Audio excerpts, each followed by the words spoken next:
Seigneur et Sauveur Jésus-Christ. Amen. Comme on l'avait dit la dernière fois, sentez-vous à l'aise. Amen. Nous sommes dans la maison de notre Père. Nous sommes venus en ces lieux pour que la parole de Dieu nous perfectionne. Amen. Notre objectif, vraiment, si réellement on a rencontré le Seigneur, on a fait l'expérience avec le Seigneur, Oui. on va constater que tout n'est que vanité. Oui. C'est Et vrai. tout n'est que poursuite du vent. Amen. La seule chose la plus importante, c'est de s'adonner à l'œuvre du Seigneur. Amen. Le frère nous a fait lire un verset très important. Je vais tirer un verset de la lecture faite par notre frère ici. Un ou deux versets. On revient à 2 Timothée. Amen. 2 Timothée chapitre 2.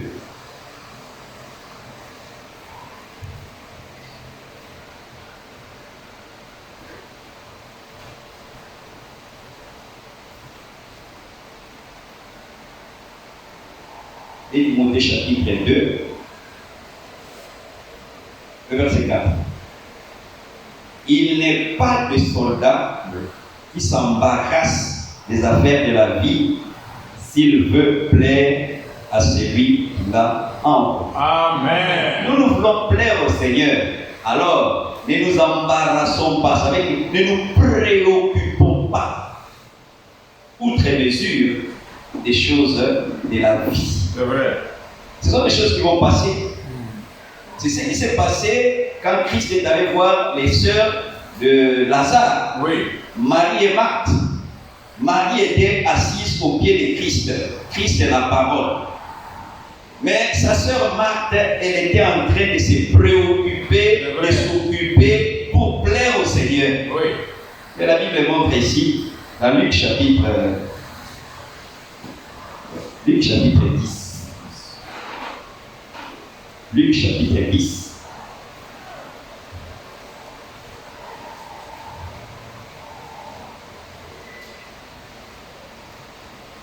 Luc chapitre 10, à partir du verset 38. Comme Jésus était en chemin avec ses disciples, il entra dans un village et une femme nommée Marthe le reçut dans sa maison. Elle avait une sœur nommée Marie qui s'était assise au pied du Seigneur écoutant sa parole. Marthe, occupée à divers soins domestiques, Oui. survint et dit: Seigneur, cela ne te fait-il rien que ma sœur me laisse seule pour servir? Dis-lui donc de m'aider. Le Seigneur lui répondit: Marthe, Marthe, tu t'inquiètes et tu t'agites pour beaucoup de choses. C'est vrai. On s'inquiète. Il a même, à cause du travail, on ne vient pas à l'église. Oui. À cause de la fatigue, on ne vient pas à l'église. Oui. À cause d'une promesse, non, j'aurai 1 million, j'aurai 2 millions, on ne vient pas à l'église. On s'agite généralement pour des choses qui vont passer.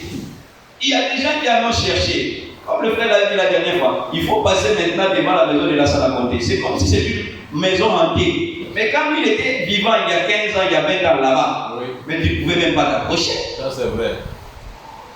Il s'est amassé des richesses. Tu peux aller même à Bouramaya, là où il y avait des palmeraies là-bas. C'est maintenant une brousse. C'est pour dire que tout ce que nous cherchons ici sur la terre va passer. Il y a une chose qui demeure éternelle, c'est la parole du Seigneur. Amen. C'est ça qui doit être l'objet de nos préoccupations. Oui.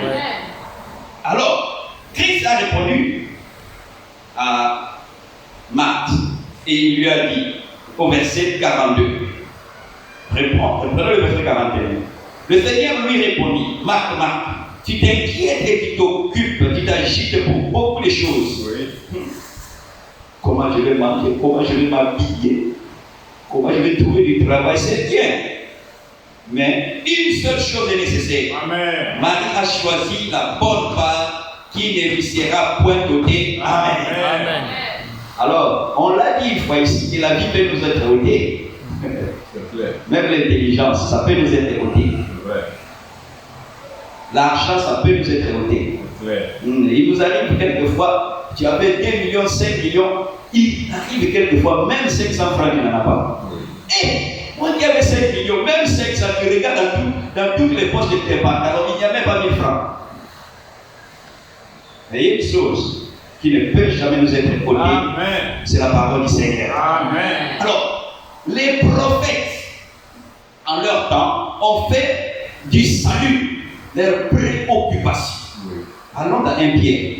1 Pierre, au chapitre 1 Pierre 1.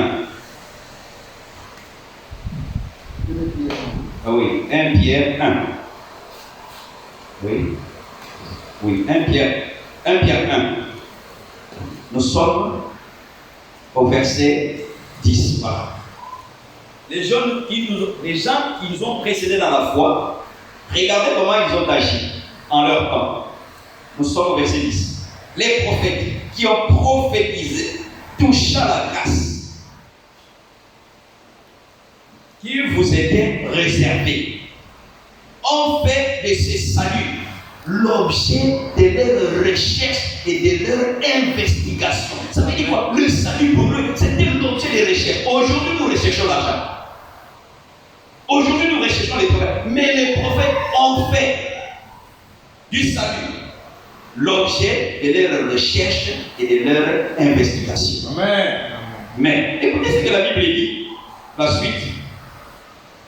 Voulant sonner l'époque et les circonstances marquées par l'Esprit de Christ qui était en eux et qui attestait d'avance les souffrances de Christ et la gloire dont elles seraient suivies, il leur fit révéler que ce n'était pas pour eux-mêmes, mais pour vous. Amen. Frère, la grâce là, ce n'était pas pour eux, hein, c'est pour nous. Amen. C'est nous qui bénéficions de la grâce. Et ils étaient sous la loi.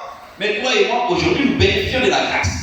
Et ils disent ici, mais pour vous, qu'ils étaient des dispensateurs de ces choses, que vous ont annoncé maintenant ceux qui vous ont prêché l'évangile par le Saint-Esprit envoyé du ciel et dans lesquels les anges désirent plonger leur regard. Amen.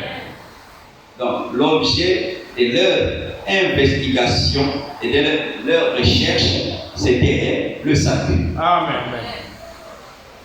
À quoi tu t'occupes aujourd'hui? Oui. Qu'est-ce qui occupe ton temps aujourd'hui?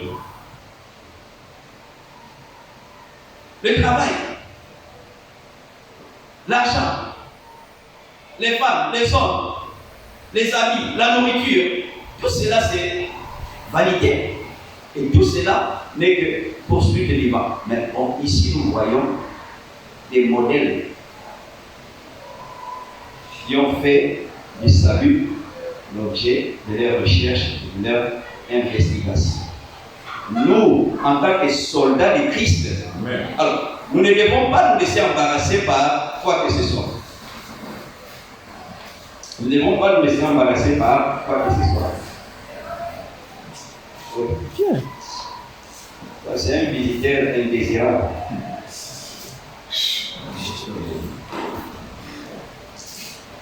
C'est le petit là qui me chasse.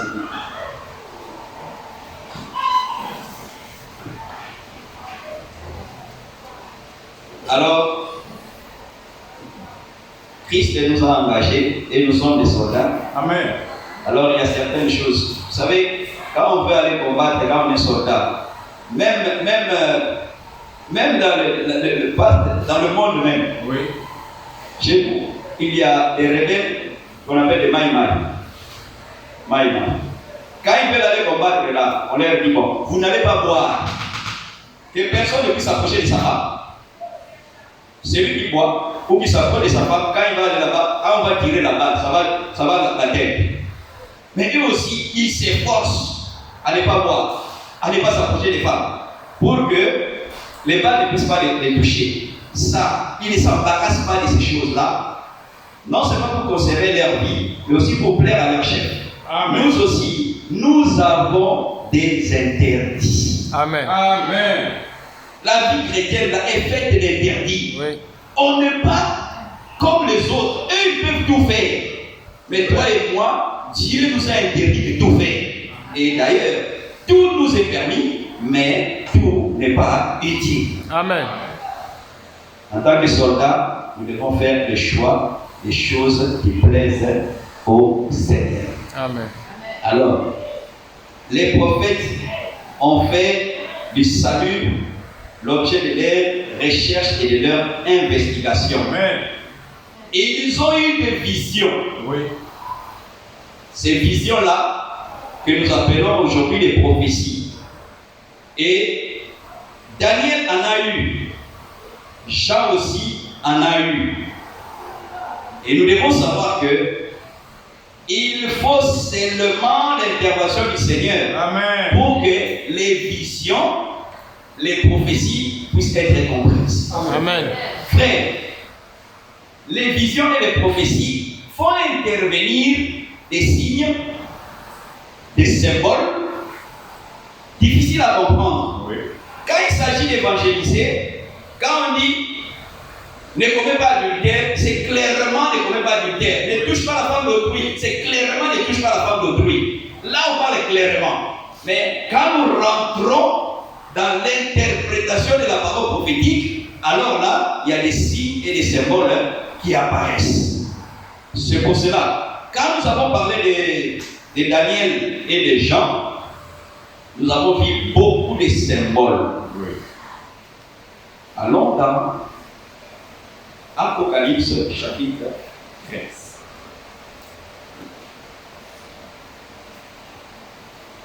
À partir du premier verset. Puis j'ai vu monter de la mer une bête qui avait 10 cornes et 7 têtes, et sur ses cornes 10 diadèmes, et sur ses têtes des noms de blasphèmes. La bête que je vis était semblable à un léopard, ses pieds étaient comme ceux d'un ours, et sa gueule comme une gueule de lion. Le dragon lui donna sa puissance et son trône et une grande autorité. Amen. Amen. Amen. Nous allons prendre le livre de Daniel, précisément au chapitre 7.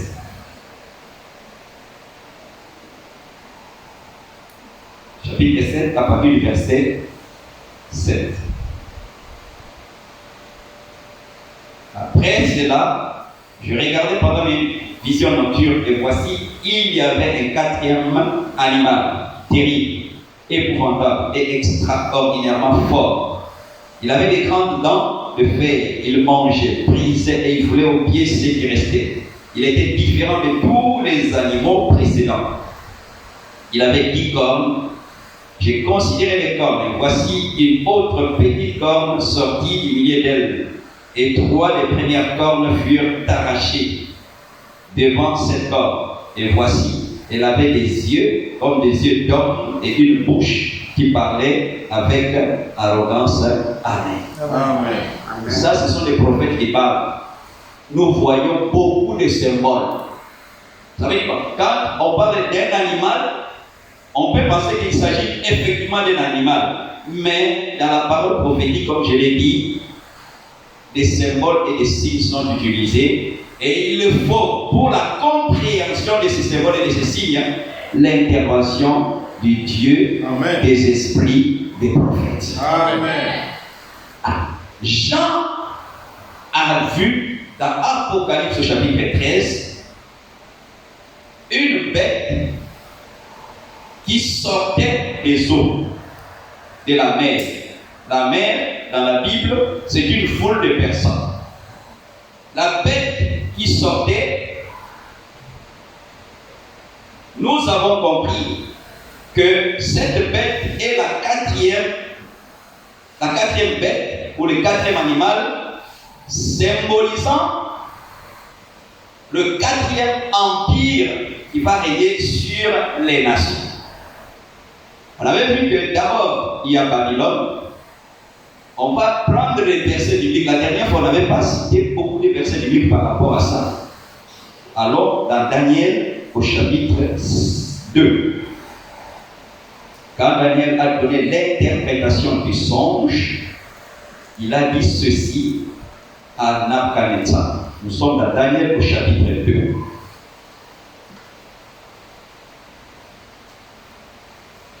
Au verset 37.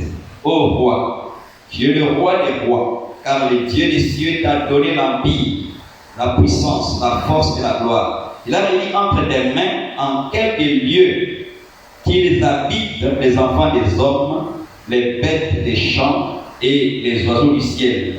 Et il t'a fait dominer sur eux tous.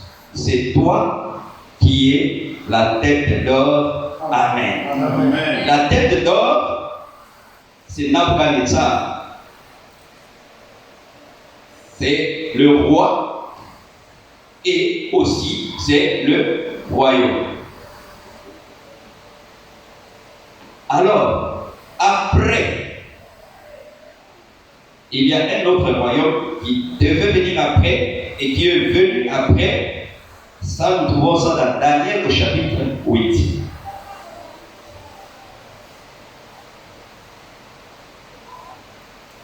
Ça, c'est Daniel qui a vu ça. Au verset 20. Le bélier que tu as vu et qui avait des cornes, ce sont les rois des Mèdes et des Perses. Amen. Amen. Nous voyons le deuxième royaume, les Mèdes et les Perses. Si nous continuons au verset 21,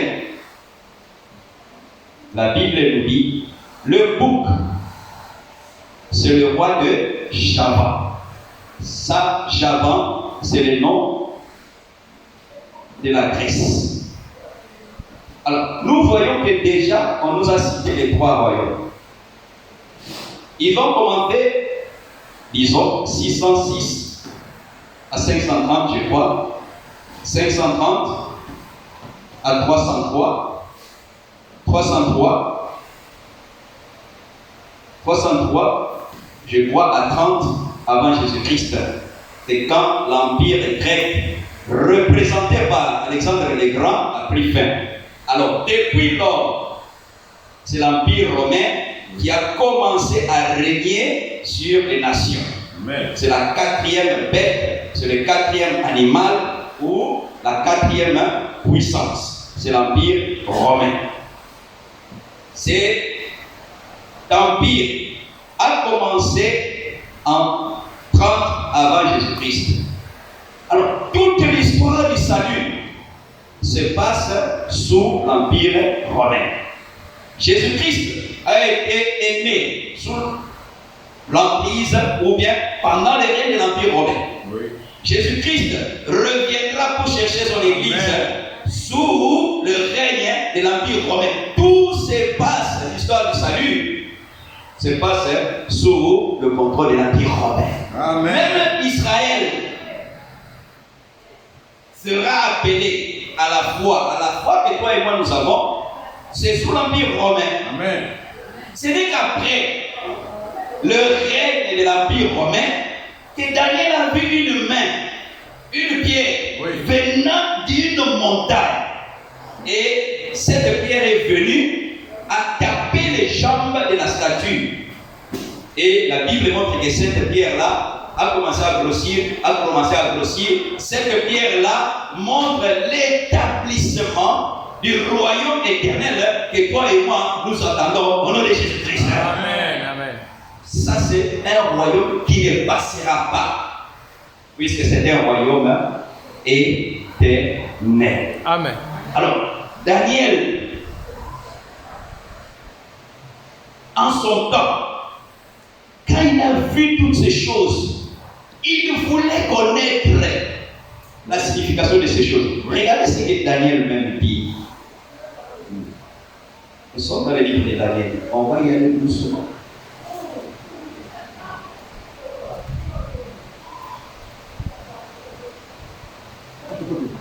Daniel chapitre 7, le verset 19. Ensuite, j'ai désiré savoir la vérité sur le quatrième animal, qui était différent de tous les autres, extrêmement terrible, qui avait des dents de fer et des ongles de rein, qui mangeait, brisait et foulait aux pieds ce qui restait. Même Daniel, où il voulait connaître ce que nous connaissons aujourd'hui. C'est pour cela, là où nous avons lu précédemment, en rapport avec ce que le frère a dit, ils ont fait du salut l'objet de leurs recherches et de leurs investigations. Amen. Alors, Daniel voulait voir ça. Mais regardez dans Daniel chapitre 12, ce qu'on lui a dit. Oui. Nous sommes dans Daniel chapitre 12. Oui. Verset 4. Toi, Daniel, tiens secrète ces paroles. Amen. Et c'est le livre jusqu'au temps de la fin. Oui. Plusieurs alors le liront. Et la connaissance augmentera. Amen. C'est toi et moi qui le lisent aujourd'hui. Et notre connaissance a augmenté au nom de Jésus-Christ. Amen. Nous avons l'habitude de le lire. Oui.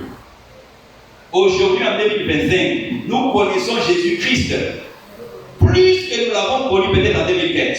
C'est vrai. Amen. Notre connaissance en matière de la divinité de Jésus-Christ a augmenté. Amen. C'est clair. Et Daniel voulait connaître ça. On lui a dit, Daniel, garde secret ces paroles. Amen. Garde ces paroles secrètes. Au verset 10. Plusieurs seront purifiés, Oui. blanchis et épurés. Les méchants feront le mal. Oui. Et aucun des méchants ne comprendra. Mais ceux qui auront de l'intelligence comprendront. Amen. Amen. Voilà. C'est nous qui comprenons ces choses. Et nous comprenons que ces choses-là, le Seigneur est en train de nous les montrer pour que nous puissions être sur nos gardes. Regardez ce que le Seigneur avait dit. Allons dans Marc.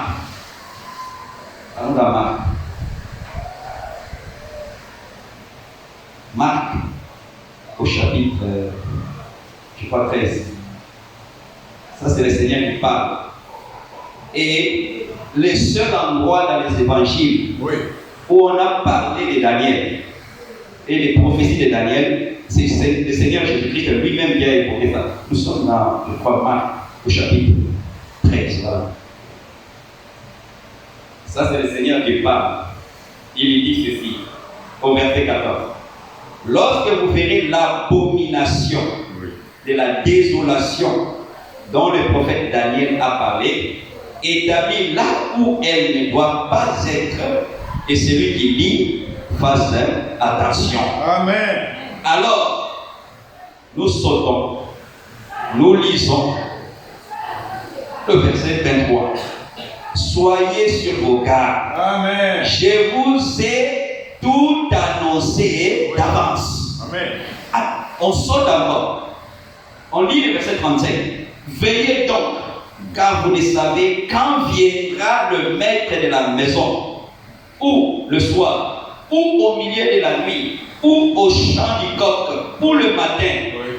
Craignez qu'il ne vous trouve endormi Oui. à son arrivée soudaine. Ce que je vous dis, je le dis à tous, veillez. Amen. Amen. On doit Amen. veiller. Ouais. Alors, veiller ici, ça ne veut pas dire venir à l'église, alléluia, alléluia. On peut venir à l'église ici alors qu'on commet des péchés à la maison. C'est ça. Comment Dieu veille sur sa parole? Jérémie chapitre 1.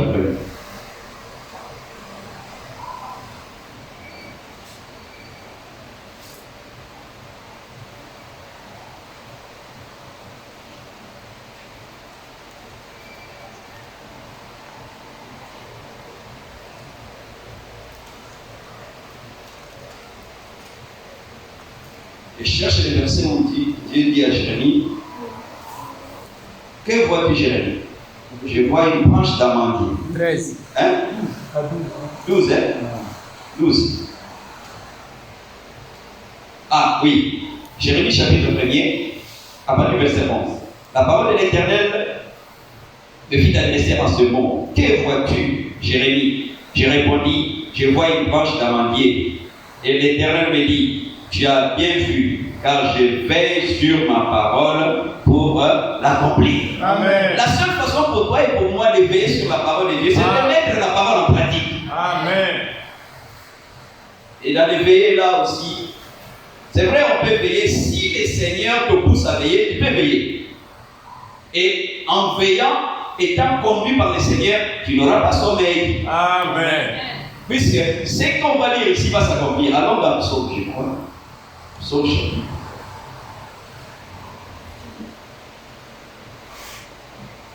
Psaume chapitre.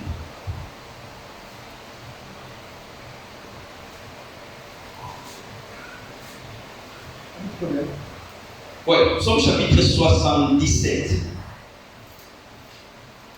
On lit à partir du verset 4. Donc on lit à partir du verset 3. Au jour de ma détresse, je cherche le Seigneur. La nuit, mes mains sont étendues. Voilà. La nuit, mes mains sont étendues sans se lasser. Donc la prière. Amen. Mon âme refuse toute consolation. Je me souviens de Dieu et je gémis. Je médite et mon esprit est abattu. Tu tiens mes paupières en éveil. Amen. Qui tient les paupières ici, ce n'est pas moi. Puisque si c'est moi, le sommeil va me prendre. Amen. Mais si c'est Dieu qui tient mes paupières en éveil, je peux rester éveillé jusqu'au matin, méditant, priant au nom du Seigneur Jésus-Christ. Amen. Tu tiens mes paupières en éveil. Mais si c'est moi-même, je vais commencer. Alléluia, alléluia. Ça sera le sommeil. On veut que tout puisse être conduit par le Seigneur. Amen. Alors, Jean, quand il a vu cet animal, le 4e empire, l'empire romain, qui plus tard a été appelé l'Union européenne, Oui. ici, dans Apocalypse chapitre 13, quand il a vu la vision, sur l'animal, il n'y avait rien. Mais sachez que la prophétie évolue. Amen. Amen. Je donne un exemple pour qu'on comprenne ce que j'ai dit. Regardez dans Apocalypse chapitre 4. Jean a eu une vision du trône. Il a vu quelqu'un qui était assis sur le trône, entouré des 24 anciens, entouré des 4 êtres vivants. Ça, c'est au chapitre 4. Mais comme la prophétie évolue, maintenant au chapitre 5, celui qui était assis sur le trône, on le voit maintenant avec un livre dans la main. Oui. Cela montre que la prophétie, même dans la Bible, ça évolue. Amen. Alors, ici, Jean a vu un animal sortir. L'animal avait 7 têtes et 10 cornes. Quand il a vu ici, il n'y avait rien sur l'animal. Mais quand nous progressons au chapitre 17, on voit maintenant une femme sur cet animal. Ça veut dire quoi? Au début de l'Empire romain, il n'y avait pas une femme qui contrôlait l'Empire. Il n'y avait pas, comme on l'avait dit, une église au début qui contrôlait l'Empire. Oui. Mais plus le temps évoluait, on est arrivé au point où, maintenant, dans la prophétie, il y a une femme qui contrôle maintenant la bête. Alors, cette femme qui contrôle la bête, alors, dans Apocalypse chapitre 17,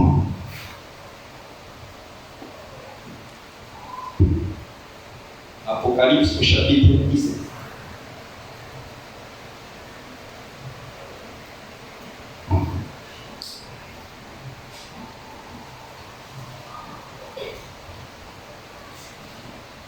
Apocalypse chapitre 17.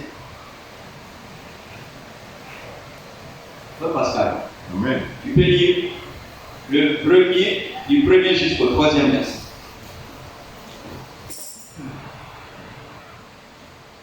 Amen. Amen. Je lis au nom du Seigneur Jésus-Christ. Amen. Alors, l'un des 7 anges qui tenait les 7 coupes vint me dire, viens et je te montrerai comment doit être punie la grande prostituée, la grande ville bâtie au bord de nombreuses rivières.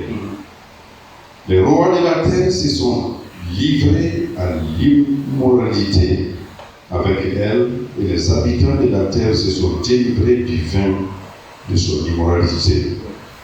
L'esprit s'est saisi de moi et l'ange me transporta dans un désert. J'ai vu là une femme assise sur une bête rouge écarlate qui était couverte de noms insultants Oui. pour Dieu. Cette bête avait 7 têtes et 10 cornes. Amen. Amen. Nous voyons ici que dans Apocalypse chapitre 17, il y a déjà une femme assise sur la bête. La femme est appelée là-bas aussi prostituée. On marque un point. On va y aller doucement. On marque un point. On va revenir à ici, mais allons dans Apocalypse au chapitre 13. Le 2e verset. On va revenir à ici, mais allons, Apocalypse 13, 2e verset. On nous dit quelque chose là-bas. Oui. Apocalypse chapitre 13, le verset 2. Juste le verset 2. La bête que j'ai vue était semblable à un léopard. Ses pieds étaient comme ceux d'un ours et sa gueule comme une gueule de lion. Le dragon lui donna sa puissance et son trône, une grande épée. Amen. Amen. La bête là, que Jean a vue, sa puissance, son autorité, ce n'est pas d'elle-même. Non. Il y a une 3e entité qui lui donne la puissance, qui lui donne l'autorité. On se déplace un peu. Apocalypse chapitre 12. Nous sommes au verset 3. On veut connaître qui est le dragon. Nous sommes au verset 3.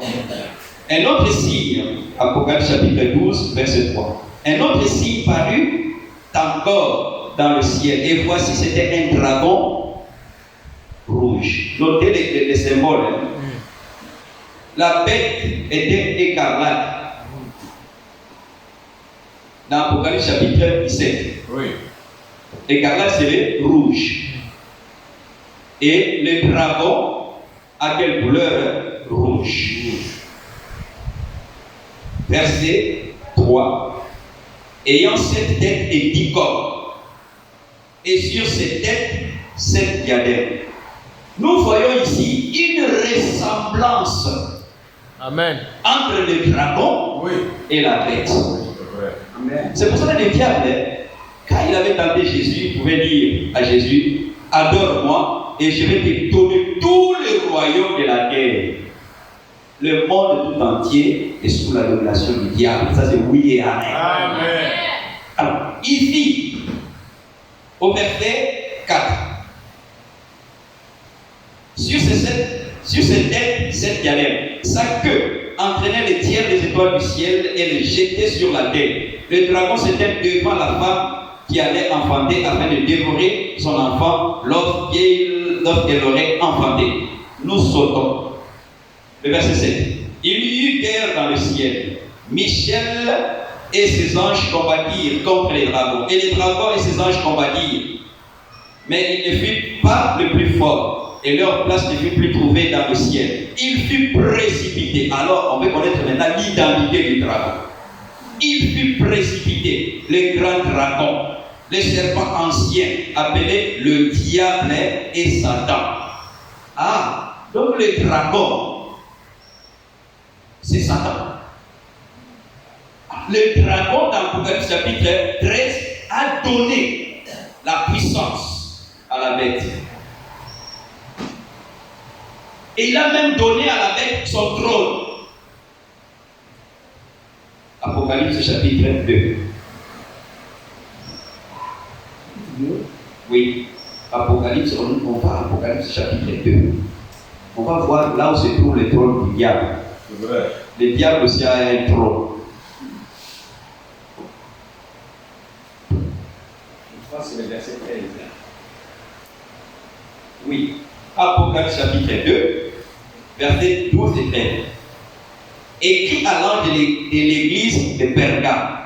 Voici ce que dit celui qui a l'épée aiguë à 2 tranchants. Je sais où tu demeures. Je sais que là est le trône de Satan. Ah, donc Satan, le diable, a un trône. Tu rejettes, tu retiens mon nom et tu n'as pas renié ma foi.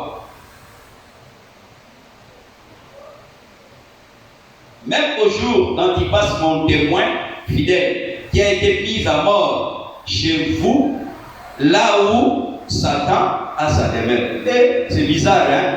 C'est ça. Satan a une demeure. Satan a un trône.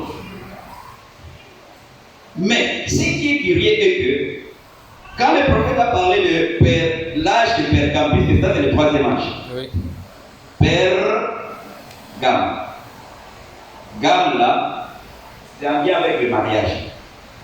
C'est de ce mot-là qui est venu polygamie, monogamie. Alors, Pergame, ça veut dire quoi? Juste marié. C'est pendant le troisième âge que l'Église et l'État se sont unis. Et en ce moment-là, maintenant, l'Église catholique a commencé à prendre de l'ampleur. C'est pendant l'âge de Pergame. Ça veut dire quoi? Juste marié. Et l'Église et l'État se sont mariés. Et c'était où? C'était à Rome. C'était à Rome où les choses se sont passées. Oui. Alors, c'est là où se trouve la demeure de Satan. Mais Dieu aussi a une demeure. Hein? Amen. C'est cette demeure-là que toi et moi nous cherchons. Alléluia. Amen. Regardez un peu, je pense, je crois, si je ne me trompe pas, allons dans Psaume. Allons dans Psaume, au chapitre 132. Je crois, oui, 132. Tu peux lire juste le verset 13. Ouais. Oui, Psaume 132, juste le verset 13. 132, verset 13, juste le verset 13. Ok. Oui, l'Éternel a choisi Sion. Oui. Il a désiré pour sa demeure. Amen. Amen. Là, on parle de Sion, c'est le nom poétique de Jérusalem. Amen. On peut encore trouver quelque chose dans ce sens-là. Garde le micro. C'est Salomon qui en a parlé. Dans 2 Chroniques, chapitre 6. 2 Chroniques, chapitre 6. Et quoi? Ça doit être même le verset 6 même. 2 Chroniques, chapitre 6, verset 6. Mais j'ai choisi Jérusalem pour que mon nom y résida. C'est lui qui est en train de parler ici, c'est pas Salomon. C'est Dieu qui est en train de parler ici. C'est vrai. Et j'ai choisi David pour qu'il régnât sur mon peuple d'Israël. Amen. Amen. Donc Dieu a une demeure. Dieu a choisi une ville. Ce n'est pas Conakry. Ce n'est pas Kinshasa. Ce n'est pas Cotonou. La ville que j'ai choisie, c'est la Nouvelle Jérusalem. Amen. Amen. C'est pour ça que nous chantons ici. Pays béni, oh pays béni, pays béni, oh pays béni. Quand est-ce que je m'en irai, oh Jérusalem, pays béni. Quand est-ce que je m'en irai, oh Jérusalem, pays béni. Dieu a une demeure. Amen.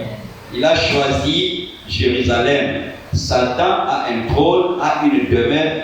Lui, il a choisi Rome. C'est clair. Oui. C'est ça.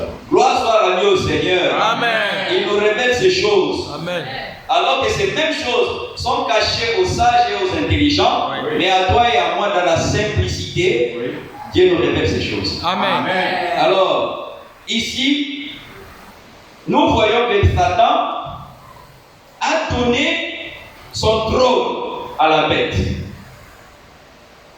Il a donné aussi une grande autorité. Cet empire dont nous sommes en train de parler, le quatrième, si vous regardez à travers le monde, disons même ici en Afrique, chez nous ici, nous tous nous avons été colonisés par l'Empire romain, C'est vrai. sous sa nouvelle forme. C'est vrai. Quand vous partez aux États-Unis, ils ont été colonisés par les Britanniques. Vous partez au Brésil, ils ont été colonisés par les Portugais. Vous partez en Argentine, ils ont été colonisés par les Espagnols. Donc, cet empire a régné, avait autorité sur les nations tout entières. Même quand vous allez en Asie, les pays comme l'Inde, le Japon, ce genre de pays, la plupart de ces pays-là, il y a des, je crois, 5 pays comme ça qui n'ont pas été colonisés par les Européens. Tous les restes, ce sont les Européens. Le dragon a donné à la bête sa puissance, son autorité, son trône, mais aussi sa puissance. Et nous savons, et la puissance, c'est vrai, le diable est puissant. C'est vrai, le diable est puissant. Mais au-dessus du diable, il y a le Dieu tout-puissant. Amen. C'est lui en qui nous croyons. Alors, ce diable qui est puissant, il a donné sa puissance. Mais quand on donne la puissance, on ne donne pas la puissance à une. La puissance des miracles, la puissance des prodiges, ce n'est pas au travers d'une institution, d'un pays, mais c'est au travers d'une personne. Oui. 2 Thessaloniciens. 2 Thessaloniciens au chapitre 1er, je crois.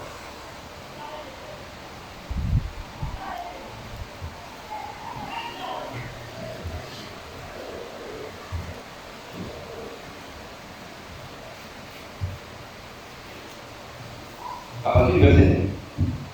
Mais vous souvenez-vous, à partir de 2 Thessaloniciens 2, à partir du verset 1. Ok.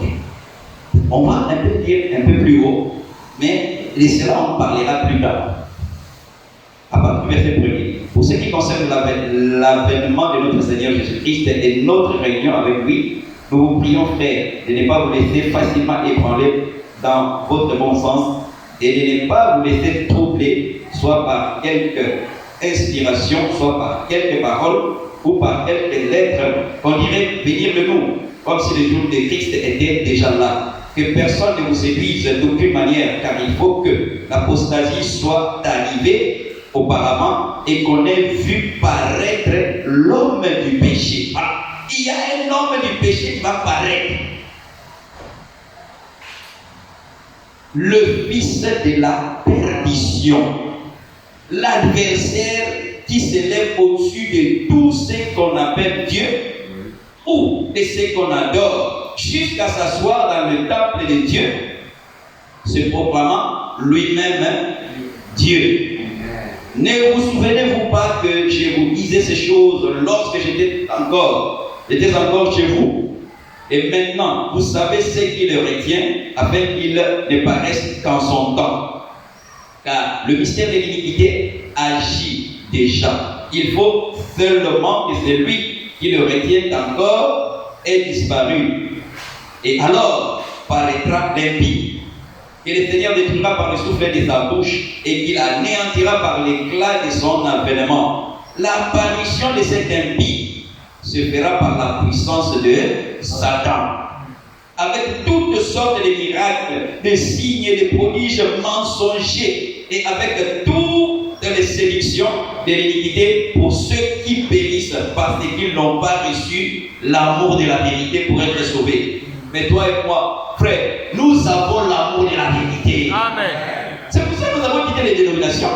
C'est vrai. Frère, c'est pour ça que nous avons quitté les dénominations. C'est pour ça que nous sommes là, nous avons l'amour pour la vérité. Alors, la Bible dit, aussi Dieu leur enverra une puissance de garement pour qu'ils croient au mensonge, afin que tous ceux qui n'ont pas cru à la vérité, mais qui ont pris plaisir à l'injustice, soient condamnés. Amen. Amen. Amen. Alors, Jean, quand il a vu cette bête sortir de la mer, le dragon a donné autorité. Il a donné son trône et il a donné la puissance à la bête. Et après, nous avons vu dans Apocalypse chapitre 17 que cette bête, dans Apocalypse chapitre 13, il n'y avait rien sur elle. Mais dans Apocalypse chapitre 13, 17, on nous montre maintenant qu'il y a une femme assise sur la bête. Alors, nous, puisqu'il est 19h, nous allons nous arrêter. On va y aller doucement, doucement. On va revenir, continuer à avancer jusqu'à ce que nous allons comprendre ça dans les détails.